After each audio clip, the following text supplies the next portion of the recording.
not bring any new revelation. Revelation is the process by which God imparts to man truths which cannot be known naturally. For example, since man was not created until the sixth day, God had to reveal to Moses details reflected in Genesis 1 through 5. The uniqueness of the Quran is also claimed due to the information it presents regarding the past and the future. However, these claims cannot be substantiated. The teaching of the Quran concerning God, creation, prophets, and what have you, were proclaimed long time before Muhammad came. Muhammad brought nothing new. Perhaps some of this was new to his hearers who were ignorant. 99% of them could not read or write. Muhammad's revelation were in no way superior to the revelations given by earlier prophets, and neither did they unquestionably provide evidence of a fresh divine revelation. Theologically, authorities demand that 6 conditions be fulfilled before accepting any supposed revelation can be accepted as true revelation. First, it must satisfy the yearning of the human spirit to obtain eternal happiness. Second, it must coincide with the conscience, which is the moral law written in man's mind. Third, it must reveal God's true attributes. Fourth, it must confirm man's reasoning that God is one. 5, it must make very plain the way of salvation. 6, it must reveal God himself in books, through prophets, and in person. Neither Muhammad nor the Quran fulfill all of these 6 requirements. The Quran may fulfill the 4th partially, and perhaps the 6th. That's about, oh, really? Now, Muslims believe that certain passages of the Quran are mansukh or annulled by verses revealed later chronologically than themselves, which are called nasikh. Ladies and gentlemen, I appeal to your intelligence, please. This is taught by Muhammad in Surah Al-Baqarah, verse 106. ما ننسخ من آية أو نفسها أو ننسها. That right?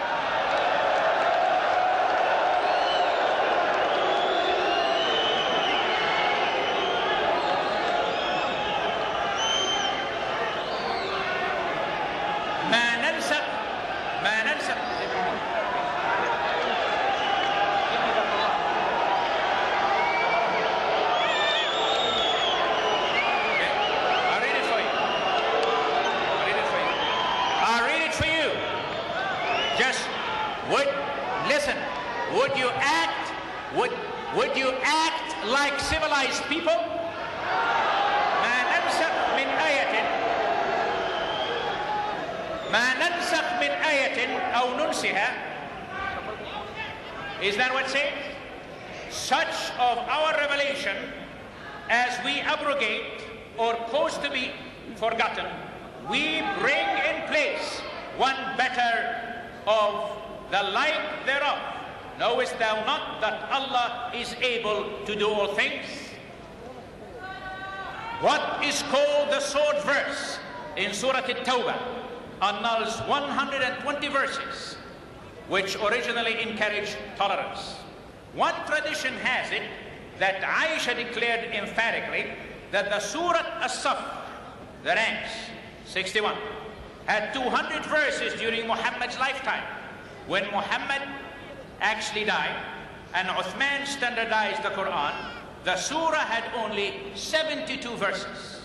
Incidentally, most any Quran you have has different verse numbers. The number of the annulled verses are so numerous because there are 40 surahs which are plagued with this major problem of a so-called inspiration. This concept is certainly very unacceptable and foreign to an all-wise God.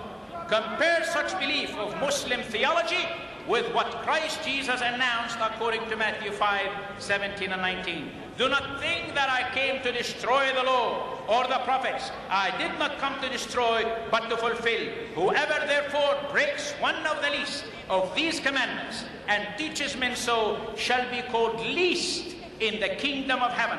But whoever does and teaches them, he shall be called great in the kingdom of heaven. The problem with the Qibla Another proof of this strange belief is recognized in that Muhammad communicated to his early followers in Mecca that the Qibla, the physical direction of their prayers, was toward Kaaba. Then he abrogated that once he migrated to Medina so as to please the predominant Jewish population. Now he emphasized to his followers they must turn toward Jerusalem. Surprisingly enough, 17 months later, Allah changed his mind for the second time by commanding Muhammad to look towards Mecca again and no longer Jerusalem when Muslims pray. A man makes mistakes, ladies and gentlemen, and needs to correct them, but such is not the case with God. God has infinite wisdom and cannot contradict himself. We must ask, does God have two Qur'ans if the system of abrogation is valid? We ask again, what does one do with this emphatic declaration in Surah Al-An'am 34? وَلَا مُبَدِّلٌ لِكَلِمَةِ اللَّهِ. And there is no changing or altering to the declaration or decisions of Allah. Muslims claim that the Quran was originally written on tablets preserved in heaven. This concept, however, is clearly borrowed from the Bible, because Exodus 32:16 tells us, now the tablets were the work of God, and the writing was the writing of God, engraved on the tablets. Muhammad professed to have a revelation through Gabriel when it suited his purpose. Many students believe, students of the life of Muhammad, messages came from heaven, were given to justify his political and moral conduct, as well as much of his religious precepts. Battles were fought, wholesale executions inflicted, wives added, and territories annexed under the pretext of the Almighty's command.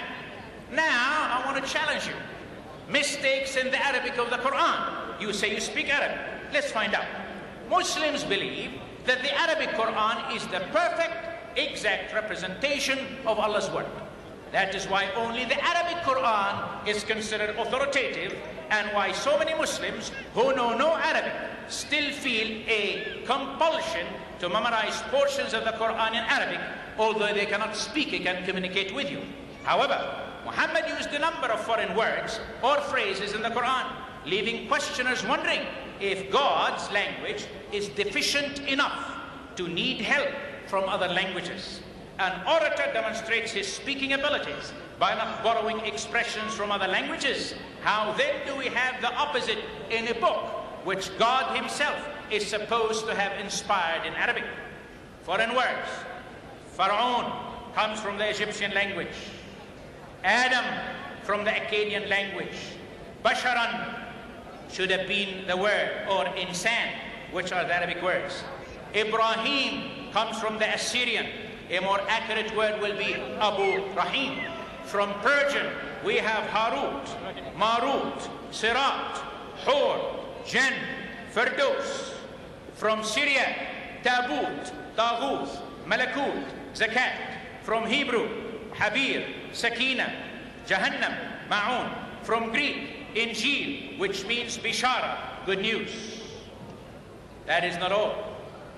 Here is the Arabic Quran with words from Egyptian, Akkadian, Assyrian, Persian, Syriac, Hebrew, Greek, 7 languages. An Arabic reader is astounded also at the obvious mistakes in the following surahs. First, Surah Al-Baqarah 177. The word Sabirin should have been Sabirun, if you know Arabic. Then again, Surah Al-A'raf 160. وَقَطَعْنَاهُمْ إِثْنَتَيْ عَشَرَةَ أَسْبَاطًا should have been إِثْنَتَيْ عَشَرَ سِبْطًا. Surah Al-Nisa 162. وَالْمُقِيمِينَ الصَّلَاةِ should have been وَالْمُقِيمُونَ الصَّلَاةِ. Then Surah Al-Ma'idah verse 69. As-Sabi'in is the more correct Arabic than As-Sabi'un. Then At-Tawbah, فَإِذَا انْسَلَخَ الْأَشْهُرُ الْحَرَامِ should have been فَإِذَا انْسَلَخ, plural. The words kun fayakun are a gross error in Arabic. The grammatical structure demands kun fakan, let there be and there was, not there shall be, as in the Quran. Yes, sir.